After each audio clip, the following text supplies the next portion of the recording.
अगर सरकार ये भी कहे कि अब से कोई भी आदमी अंडा नहीं खाएगा क्योंकि सरकार ने माना है कि अंडा खाना बुरी बात है, so everyone has to be completely vegetarian because the government has decided to put vegetarianism in the DPSPs and in the preamble.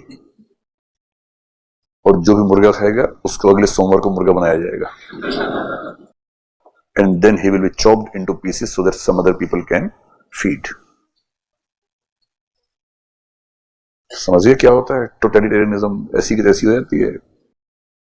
And every democracy has a threat that it can turn into totalitarianism and autocratic system, वो तो है.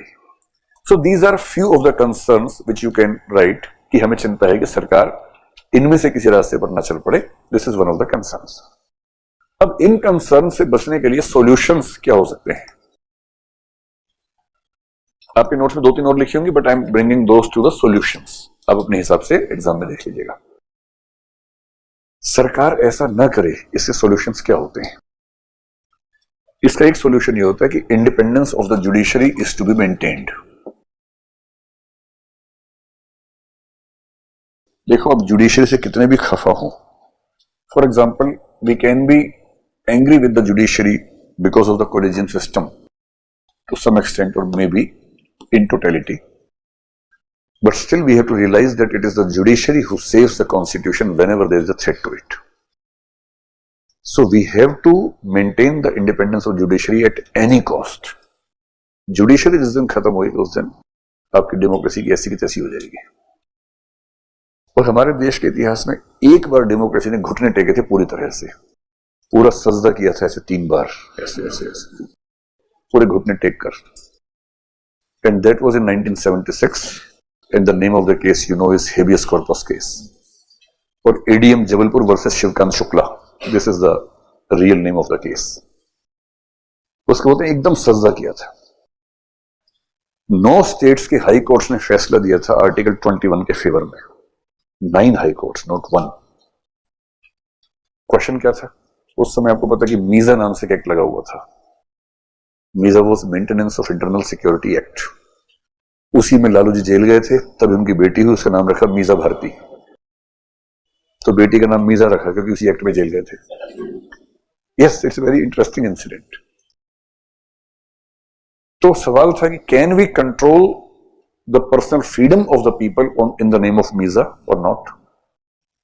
ये बहुत complicated case है, मैं बहुत simplified तरीके से बता रहा हूं. It's not as simple as I am saying, it was a complex case. 9 high courts decided in favor of personal liberty of citizens against MISA. And then the matter went to the Supreme Court. All the 9 high court decisions went to the Supreme Court, and then Supreme Court decided that the government has full authority to control the personal freedom, which included even if the government kills any person because of these situations, it is fine. 5 जजेस थे, एक ने कहा कि मैं तो नहीं मानूंगा भाई. And he happens to be the best ever judge of Indian judiciary so far. वो अगला इलेक्शन राष्ट्रपति का लड़ा उन्होंने प्रेसिडेंट का, but he could not win. जानते हैं नाम क्या उनका? The best ever judge in Indian judiciary so far is Hansraj Khanna, and he was the only judge who gave a decent judgment in ADM Jabalpur or the habeas corpus case. अगर आपकी judiciary झुक गई ना, like we have a very good CJA right now, कितना pressure पड़ जाए वो झुकने वाला नहीं, बढ़ जाता है इस समय. चीफ जस्टिस हमारे तो है.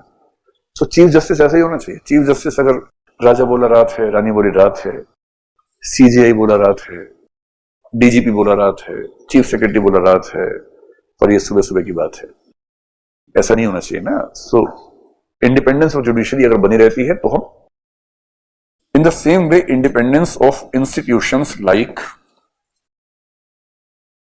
एक होता है इलेक्शन कमीशन ऑफ इंडिया, एक होता है सीवीसी, एक होता है लोकपाल,